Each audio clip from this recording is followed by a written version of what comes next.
All right, you may have heard me explain this in another video. I did a short on it. I have to expand the vineyard, the grapevines. And it's my fault because I got to thinking, which is a bad thing to do, that the site I bought my grapevines from, they have a discount at 25 plants, and they have another discount at 50 plants.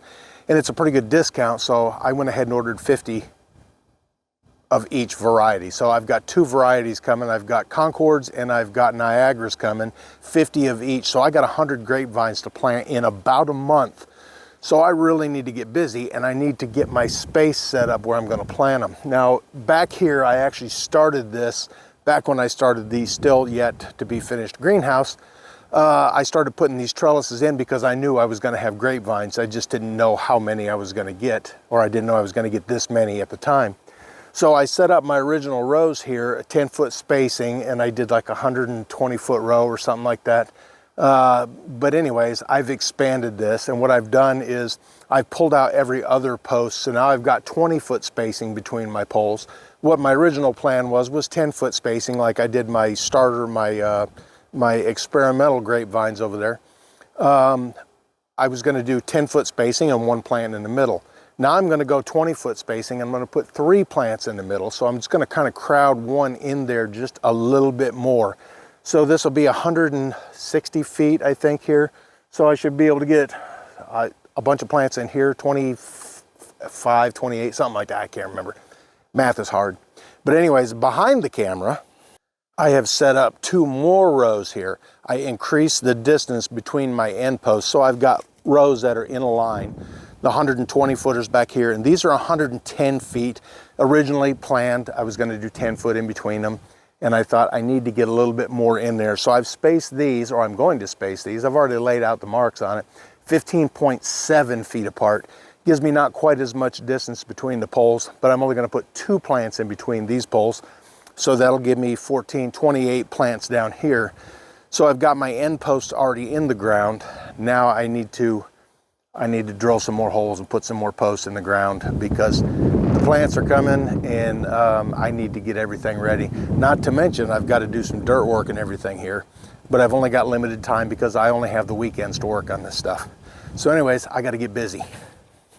Well, I got one hole drilled and then trashed the U-joint on the auger. Just can't win for losing.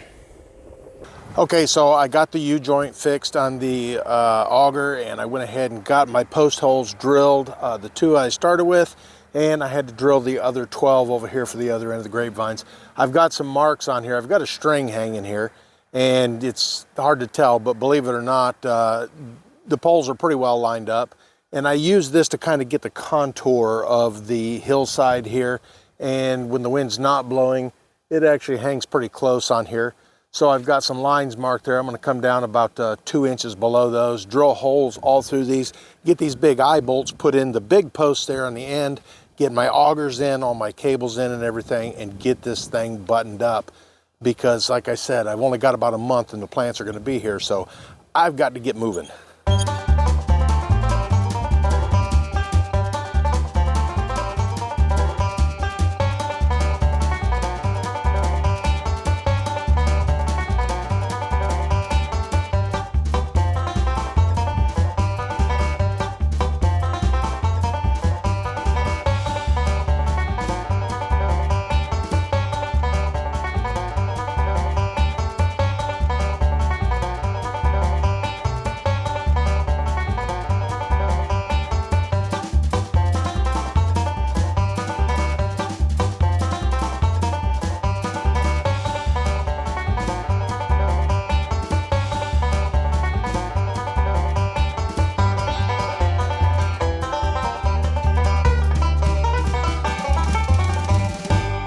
All right, this is the way I chose to anchor these end posts here, and I've got my little turnbuckles here.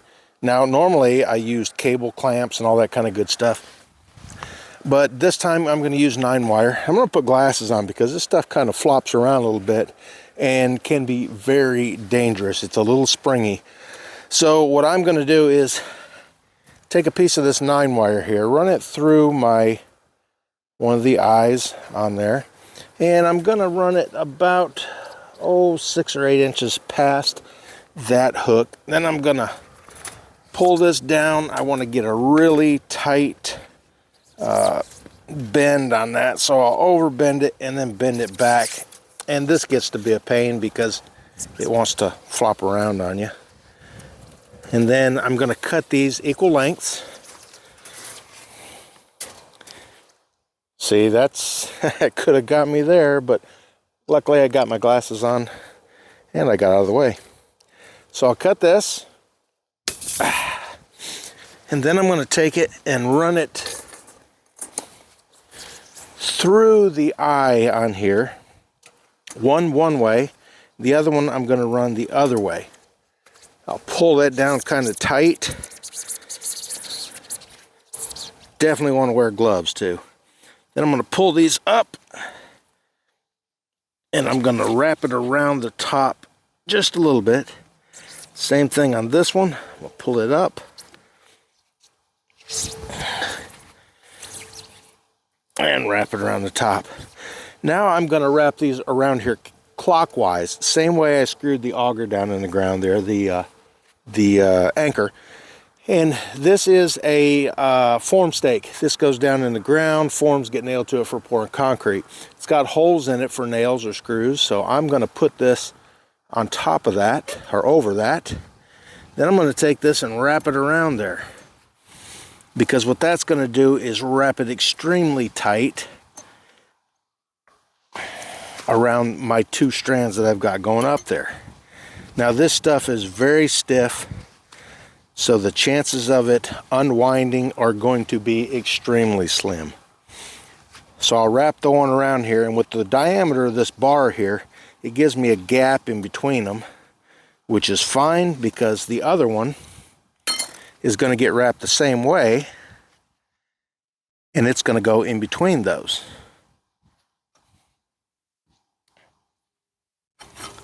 Get that through there. And it's going to be a very, very tight wrap on there. I am not worried about this pulling apart.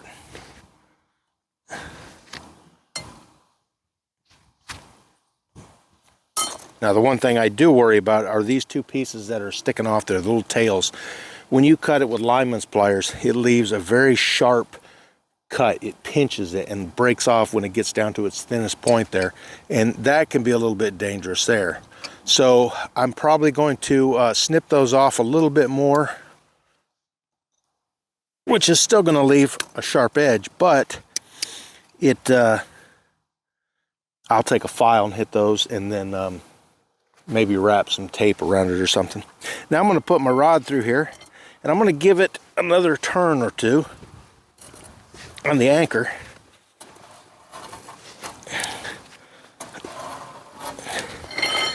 And that'll help take out any of the slop I had in there. There's still a little bit, but since I've got the turnbuckle on there,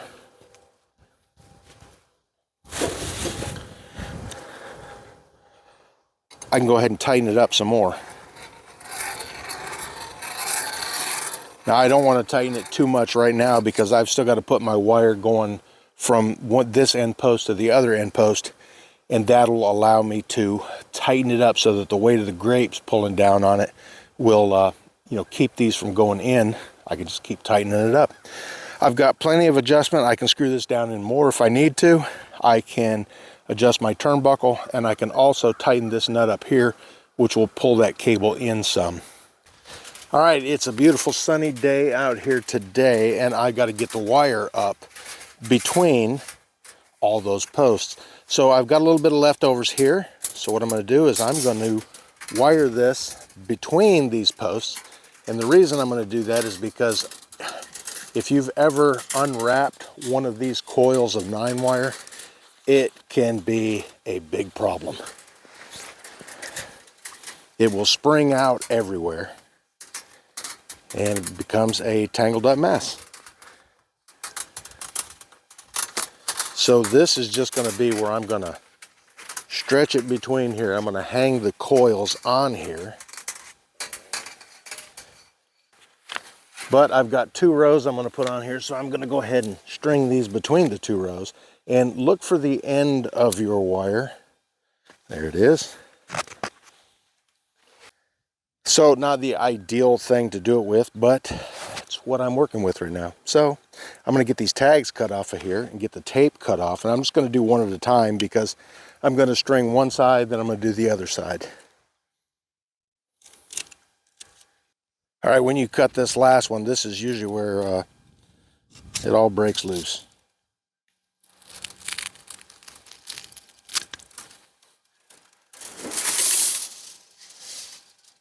All right. This is probably still not the ideal way to do it. They do make a uncoiler, and they make several different ones for barbed wire and all that kind of stuff, but this is what I'm going to attempt to do with this, and hopefully it doesn't get too tangled up. You can't just take and run with it though.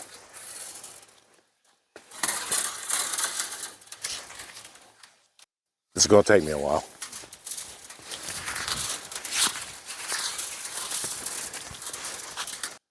If you pull on it too much, it's going to kink it up.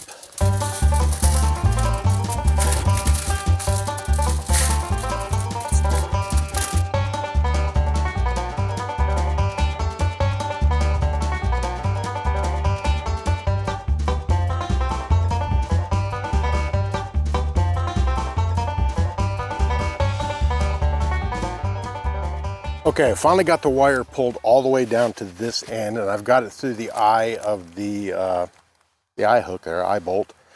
And I picked up one of these little tools today, real similar to what I did with the form stake. It's got a hole in it, and it's used to wrap around stuff. So what I'm going to do is pull a little bit of that through and get me a nice tight bend on it there. And then this little tool here, you just put your wire through there. This may be a little more difficult because it's such a smaller handle. And I have to keep the eye bolt from rotating. And it does do the same thing. It winds that wire very tightly across there.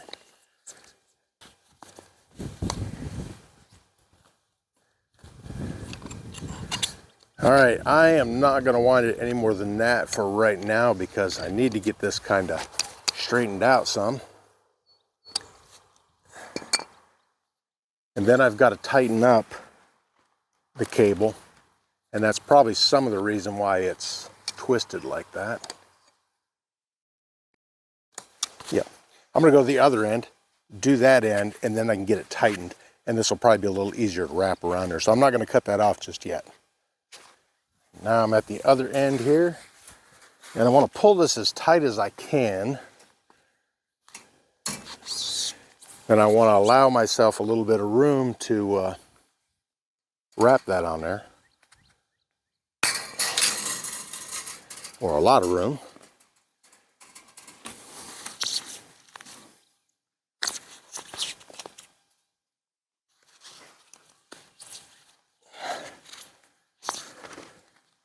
All right, now I can get that little tool back out and should be able to wrap several windings on here, and it should be a little bit easier.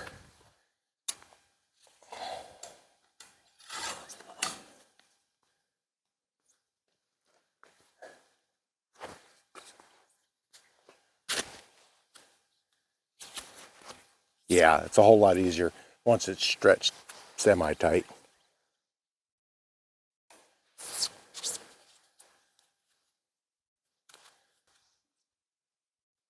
Now it's not going to hurt you to wrap a bunch of this on there if you want. Just makes it that much harder to pull apart. And if you're kind of worried about it, you can always run these together and put a cable clamp on it. I don't think that's going to be necessary though. And I'm going to leave that right there for now. And I'll get it snugged up a little bit more. All right, like I said, I've got several different ways to tighten this up. I've got the eye bolt right here that I can tighten. want to keep that from twisting.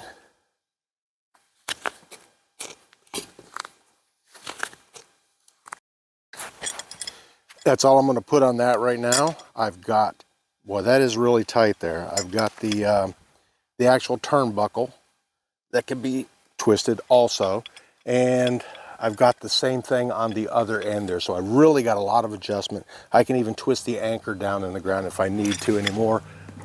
But right now it looks a little floppy. There's a 20-foot span. I'm not going to bother tightening it up anymore until I get the grapes up there and I start seeing weight and a little bit of sag. Then I can do some more adjusting. And if I have to, I can shorten up this wire or the wire on the other end if I have to and get it to where I need it to be.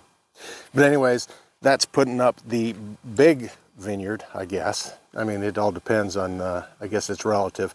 To me, it's going to be a big vineyard. I've also went and picked up some more posts because I'm going to put another row in here right beside these identical to it. So I'm not going to bore you with that, but I'm going to go ahead and get the rest of these wires put up because like I said, I got about a month and that time goes pretty quick. Anyways, thanks for watching Homestead, Ohio. If you could reach up here and hit this button to subscribe and then check out some of my other videos on here. Maybe you can learn something, maybe what not to do. Anyways, thanks for watching.